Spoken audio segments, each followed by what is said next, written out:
Felipe.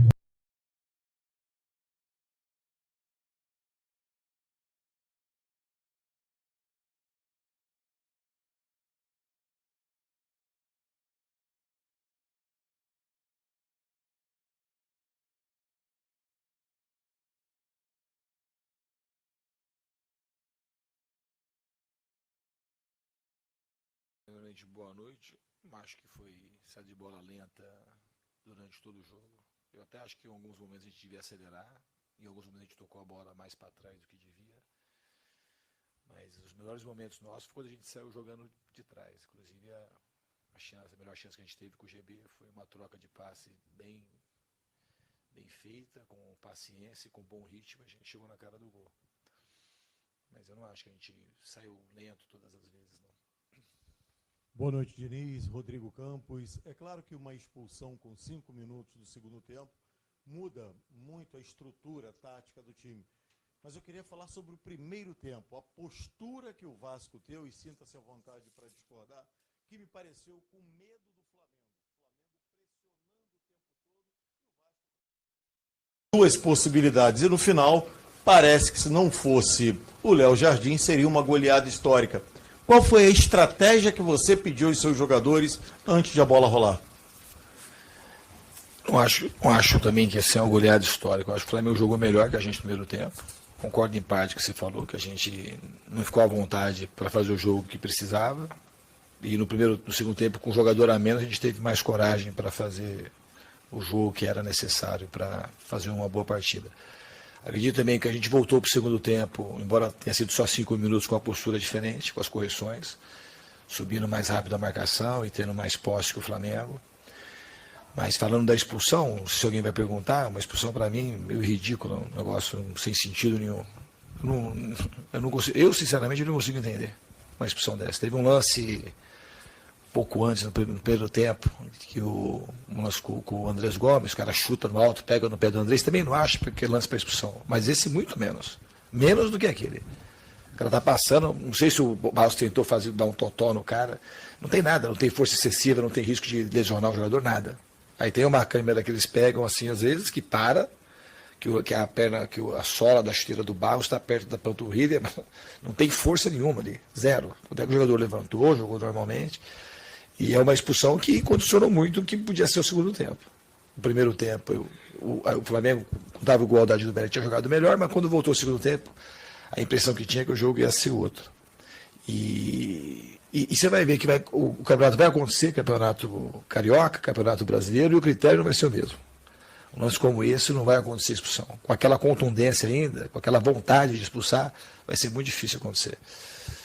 Aqui, Diniz, boa noite, Jonathan Santos, canal BTB Esportes. Mesmo com a superioridade do Flamengo, como você falou em relação ao primeiro tempo, se o Ryan estivesse na partida de hoje, você acha que seria um plus diferente? Eu acho que poderia aproveitar melhor a oportunidade. E se você já planeja, né, num substituto para o Ryan, seja no time ou uma chegada de um jogador, como seria esse substituto para o Ryan? Obviamente que, se a gente ficar falando do Ryan, que o Ryan, tudo bem que ele ainda não confirmou a saída, mas a gente tem que pensar para frente agora. Obviamente que se o Ryan tivesse hoje, ele teria feito coisas positivas no jogo, porque ele era o grande destaque do nosso time ano passado e começou a temporada sendo um grande destaque do time. Então nesse momento, ele ainda faz falta. A gente vai ter que se virar com chegada de jogador, ou enquanto não chegar com aquilo que tem, para a gente suprir a ausência do Ryan, jogando de uma outra maneira, com outra característica. Vai ser muito difícil achar o outro Ryan. A gente não vai ter milhões de euros para pagar num jogador que é o que o Ryan foi vendido, e acho que ele valia até mais. Boa noite, Diniz. Aqui, Brian Lucas. Eu queria perguntar até que ponto o tabu que existe no Vasco e Flamengo atrapalha o elenco. Até que ponto isso mexe na cabeça do time. Porque no primeiro tempo a gente viu o time um pouco nervoso, com dificuldade de fazer o que você pede, de sair jogando, tocando bola. A gente viu muito lançamento para o PH. E até falando um pouco do último jogo, que foi 1-1, que o Vasco teve até chance de ganhar. Eu perguntei para o próprio Ryan na zona mista se faltou um pouco acreditar um pouco mais, que se insistisse ali, acreditasse, o Vasco conseguiria vencer o Flamengo naquela partida. Então, queria entender ponto esse tabu que existe desde 2023 o Vasco sem ganhar o Flamengo atrapalha o elenco e o time na partida? Eu não acho que o tabu atrapalhou no jogo de hoje. Acho que a gente jogou mal no primeiro tempo. A gente saiu jogando em algumas vezes com lentidão, não todas as vezes. E uma coisa que a gente fez muito mal, também demorou muito para pressionar o Flamengo. Às vezes que pressionou, o Rossi chutou a bola para fora, ou chutou para frente sem direcionamento. Então a gente faltou jogar mais dentro das nossas características e fazer uma partida melhor. Repito, aparentemente, quando a gente voltou para o segundo tempo, o jogo ia ser outro. Tudo indicava que a gente ia ter uma postura mais agressiva, tanto na marcação quanto com a bola. Diniz, boa noite. Lineker Bionde, canal Hora do Vasco. Queria a opinião de você sobre uma situação de jogo. Você acabou de falar do chutão do Rossi. Proporção, né, que é alta, acaba preenchendo bastante o campo adversário de jogadores do Vasco e aí proporciona esse chutão. Isso acontece em vários jogos, para você que joga sob linha, né, na estrutura de zaga, e sob pressão na parte frontal ali, na marcação. Porém, quando esse chutão sai, eu sinto falta de um jogador com alta estatura para ganhar essa primeira bola. Eu queria que você comentasse um pouco sobre isso, porque você usa a mesma estrutura para o setor ofensivo. Quando o Flamengo adianta as linhas, você está sob pressão, você tem ali um passe horizontal que é praticamente fatal, aconteceu contra o Maricá, aconteceu também contra o Flamengo, vários erros de passes horizontais, mas quando você vai verticalizar, essa disputa é feita pelo GB, que tem alta estatura. Por que você considera o GB importante para essa primeira bola, essa disputa de primeira bola quando você está pressionado, mas quando você pressiona não tem um mesmo jogador de estatura no campo defensivo para tentar ganhar essa mesma primeira bola que você disputa no campo ofensivo? Obrigado. Eu não vi a gente perder a primeira bola quase. E os chutões do Rossi também, a maioria foi sem direção. Eu acho que não tem muito fundamento a pergunta, sinceramente. Vai para a próxima. Diniz, boa noite, tudo bom?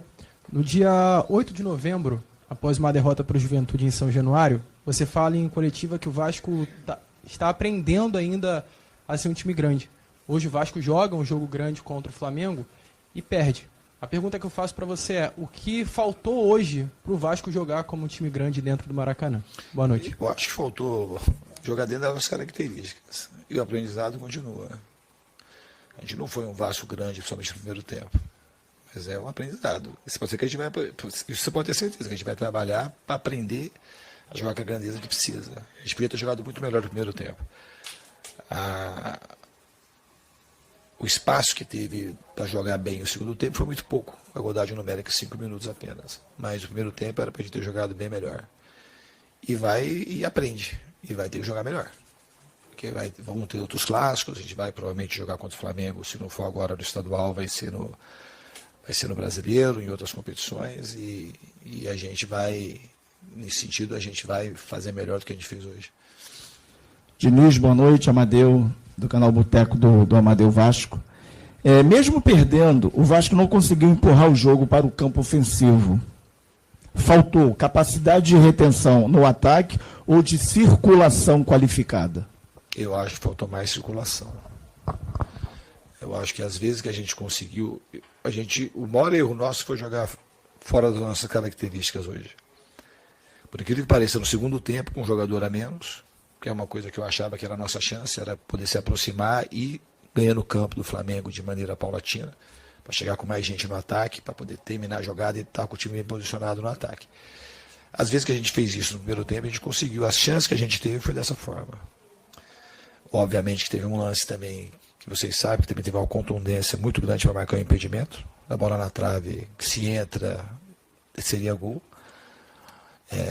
Mas a gente não estava, o Flamengo não estava oferecendo tanta bola nas costas hoje. Mas a gente, em circulação, quando a gente se predispôs a jogar com um pouco mais de velocidade, circulando a bola de um lado para o outro, a gente conseguiu empurrar o Flamengo para trás e criar boas situações. Não foram muitas. No primeiro tempo teve duas, principalmente aquela do GB. Boa noite, Diniz. Sérgio Quinte, canal Atenção Vascaínos. O primeiro tempo do Vasco, de fato, foi muito abaixo. Você, mais uma vez, demorou para voltar. Imagino que tenha tentado resolver na conversa. Voltou com o mesmo time, com os mesmos jogadores. Mas o time, por mais que você tenha dito que achou uma postura diferente, o Flamengo continuou superior ao Vasco a partida mesmo antes da expulsão.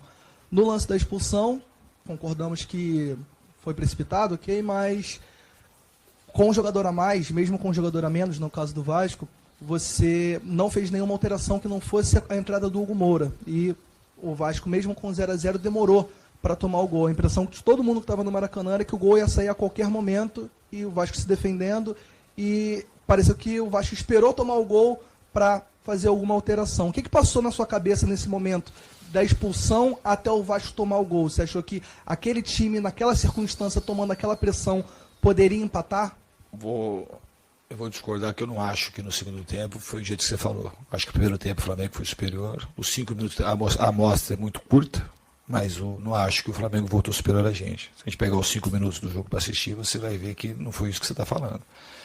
Depois da expulsão, o time mais treinado para defender daquela forma que eu coloquei era aquele que, enquanto os jogadores estivessem aguentando, era aquele time que eu ia manter para tentar sustentar o 0-0. E não acho que a gente tinha conseguido, do jeito que o Flamengo estava posicionado, jogar numa postura com 0-0, escapar de contra-ataque. A gente teve que baixar bastante a linha, então o contra-ataque ia ser difícil para a gente ter. Aí o Flamengo, um pouquinho antes da parada técnica, o Flamengo fez o gol. Era uma mexida que eu já ia fazer, que estava esperando a parada técnica, e eu mantive a estrutura, porque se a gente fosse subir com o jogador a menos, aí sim a gente tinha condição, ia ter menos condição de fazer um gol e mais condição de tomar mais gols. Então ficou um placar de 1-0. A estratégia era de tentar, e como a gente conseguiu algumas vezes furar com posse, sair e se posicionar no campo de ataque, terminar uma outra jogada para tentar fazer o nosso gol de empate. Era essa a estratégia. Contra substituir na hora que eu achei necessário. Não adianta querer sair. Aí se mexe de maneira equivocada e toma como foi 6-1, já que teve jogador expulso, a gente já está discutindo outro tipo de discussão aqui. Então a gente tem que ter critério, tem que ter responsabilidade e saber o que está acontecendo no jogo. A nossa chance diminuiu de ganhar quando a gente teve a expulsão. A gente estava procurando se defender bem, o Léo Jardim fez algumas defesas, mas não teve chances contundentes. Por mais que tenha a impressão de que ia tomar o gol, o jogo podia também ter terminado 0-0. Isso era um gol só. E não teve chance na cara do Léo Jardim. A maioria dos chutes do Flamengo foi cabeçada, chute de fora da área, um outro lance que o jogador levou vantagem ali da área e chutou. Mas chance criada de defesa muito difícil, eu não vi também. Teve o volume natural de quem está com um jogador a mais e um time que tem bastante qualidade. Boa noite, Fábio Torres, JJ Esportes. No primeiro tempo, principalmente, né, o PH estava jogando muito adiantado e muito sozinho por aquele lado, em que o Flamengo tinha um jogador jovem, né, um lateral esquerdo jovem e improvisado. Talvez não tenha faltado mais um jogo associativo ali, outro jogador ao lado dele para tentar fazer um 2 contra 1, uma ultrapassagem ali para machucar mais o Flamengo por aquele lado? Pode ser que sim. Eu não discordo da tua análise, mas de maneira geral, o Paulo Henrique, quando ele fica isolado, é uma estratégia que a gente tem e quase sempre ele leva vantagem. Estava um jogador jovem do Flamengo, independente do jogador que marca o PH num para um, o normal é ele levar vantagem a maioria dos lances. Quando a gente coloca ele não conseguiu muito, também não foram tantas bolas assim que ele teve chance de duelar um para um, mas esse tipo de inversão para ele, a gente tem muita confiança quando ele pega numa situação de 1 para 1. Às vezes o Ryan ficava lá aberto em vez do PH. E infelizmente hoje também não funcionou muito. Mas eu concordo que podia ter um pouco mais de jogo associativo daquele lado lá. Boa noite, Inês. Alexandre Menescal, da Rádio Conexão Total. Eu queria perguntar o que o Vasco precisa melhorar para a próxima partida, que já é contra o Boa Vista. Vendo que hoje o Vasco só deu um chute. Queria perguntar se falta alguma conexão do meio para frente ou alguma análise que você possa fazer sobre isso. Hoje faltou bastante coisa. A gente está discutindo até agora todas as perguntas que foram feitas, a maioria delas com pertinência. A gente fez um primeiro tempo muito ruim, que a gente pressionou mal, a gente não marcou também muito bem em linha média baixa, e a gente teve um jogo em alguns momentos muito lento, com pouca imposição para chegar no ataque de maneira mais contundente. Então, no primeiro tempo, a gente tem que melhorar quase tudo. No segundo tempo, infelizmente, teve a expulsão e aí condiciona muito o resultado do jogo. Mas, repito, os minutos iniciais do jogo, a partida, ela se mostrava, no meu olhar, uma partida bem diferente, porque a gente fez muita correção, no intervalo e o time ia pressionar mais rápido. Como começou a pressionar mais rápido, a gente estava com mais posse. Provavelmente aqueles 5 minutos a gente teve mais posse que o Flamengo, a gente estava conseguindo ser mais vertical, com um pouquinho mais de aceleração, mas o jogo depois da expulsão ele ficou condicionado de uma outra maneira. Alô, Diniz, Danilo do Expresso 923, boa noite. Em relação ao tabu que o colega perguntou, são 3 anos sem vencer o Flamengo, e o torcedor já se sente meio coadjuvante no clássico.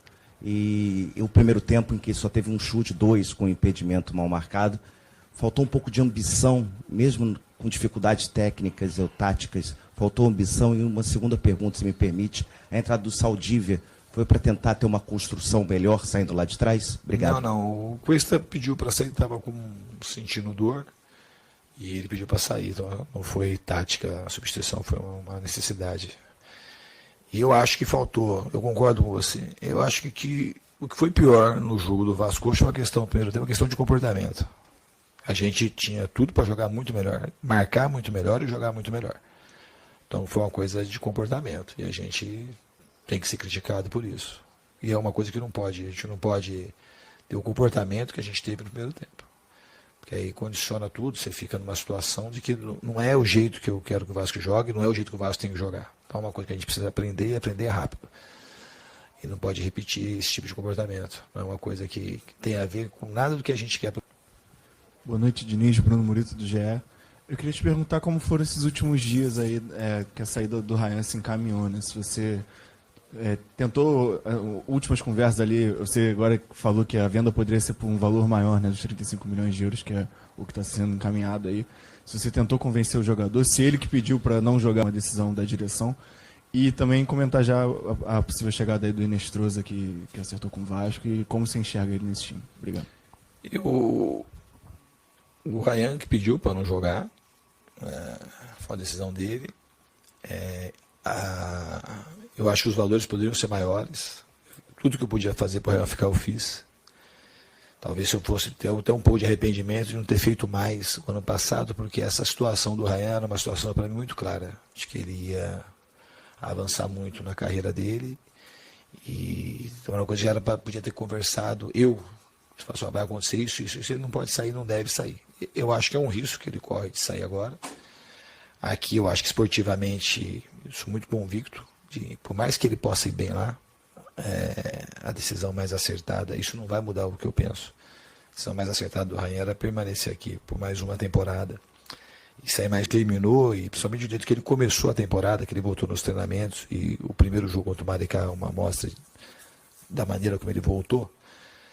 Ele tinha tudo para ter um ano maravilhoso aqui no Vasco e contribuir muito com a equipe e com o futebol brasileiro como um todo. Porque a gente perde muito cedo os jogadores. A gente torce agora porque, se confirmar de fato a ida, que ele consiga sentir a vontade no time que ele está indo, e consiga se tornar o jogador que o potencial dele existe para se tornar, que é de ser uma estrela internacional. O Ryan é um jogador, para mim, muito diferente, e reposição quase impossível no mesmo nível. Ele tem um espaço de crescimento gigante, o Ryan.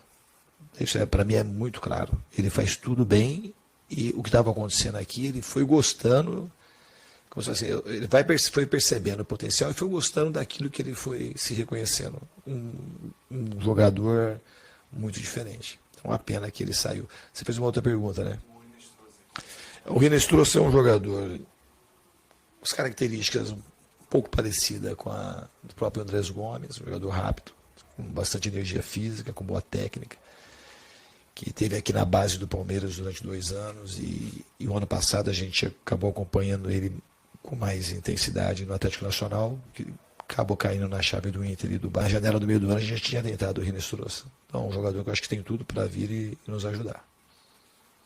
Diniz, Gustavo Ribeiro do canal Colina em Foco. Você falou um pouco a respeito da expulsão do Barros, né? E com essa expulsão, desde que você chegou ao comando do Vasco, chega a 11ª expulsão. É um número muito elevado. Eu queria que você falasse um pouco, na sua opinião, os motivos disso. Descontrole emocional, erro de posicionamento, erros defensivos, e como fazer com que isso não volte a acontecer Porque toda vez que tem uma expulsão, isso muda o roteiro das partidas.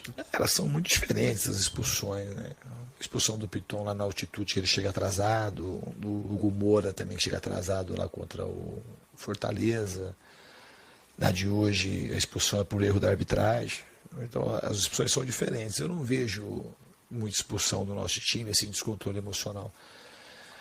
Lá do Piton foi um erro de saída, que ele perdeu uma bola fácil, aí fez a falta, era o último homem. Até acho que foi falta nele antes do lance, mas ele ficou de pé e ele acabou fazendo a falta e foi expulso contra o Maricá. As expulsões elas são muito diferentes. Eu não acredito que tenha expulsão aí por descontrole emocional.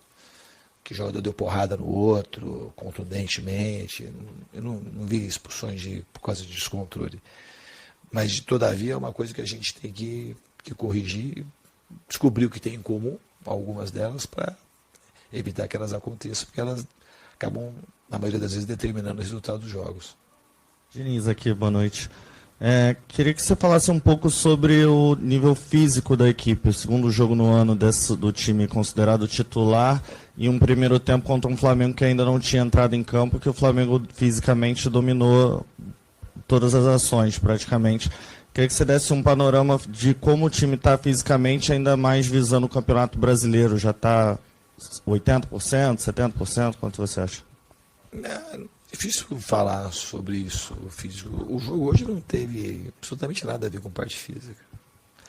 Se fosse assim, o time tinha que jogar muito pior o segundo tempo e teria que ter jogado pelo menos bem os 15, 20, 30 minutos do primeiro tempo. Então, não tem absolutamente nada a ver com a parte física. O time está bem fisicamente, o time está com condição boa de produzir um jogo de qualidade. Deu para ver contra o Maricá, deu para ver fisicamente também contra o Maricá, o time está muito bem, porque a gente jogou mais de um tempo com um jogador a menos e suportou o jogo e conseguiu produzir chances e se defendeu muito bem também.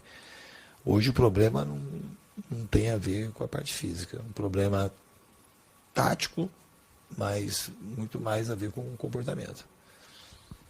Diniz, você comentou sobre a coisa do tabu não entrar tanto, talvez não influenciar tanto, mas certamente isso para o torcedor é um peso muito grande.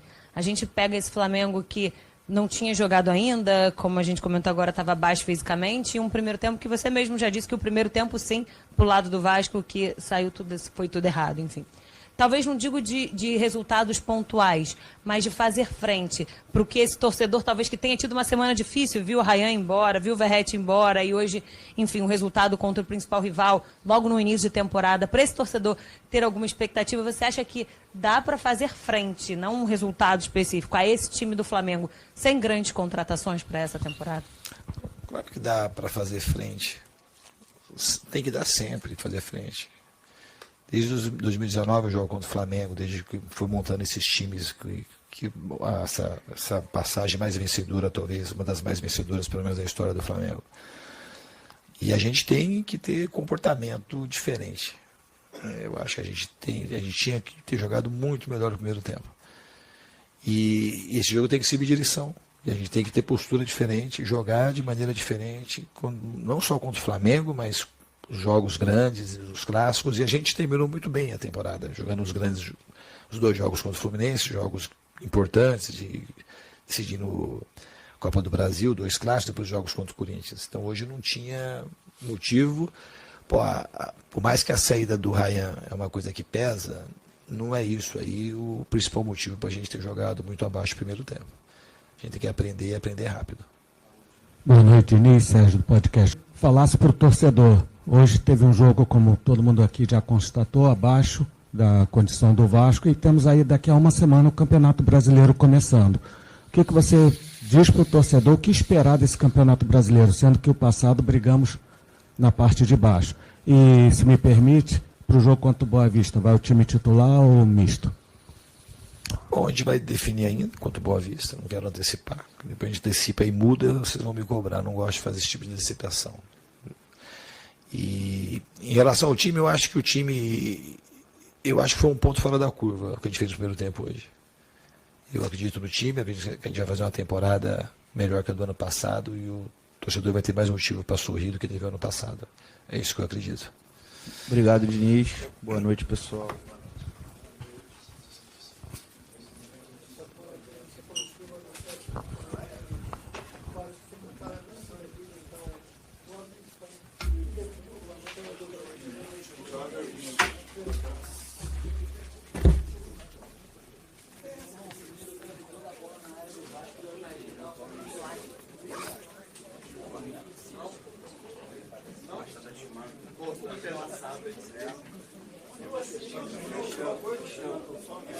Eu assisti outro jogo.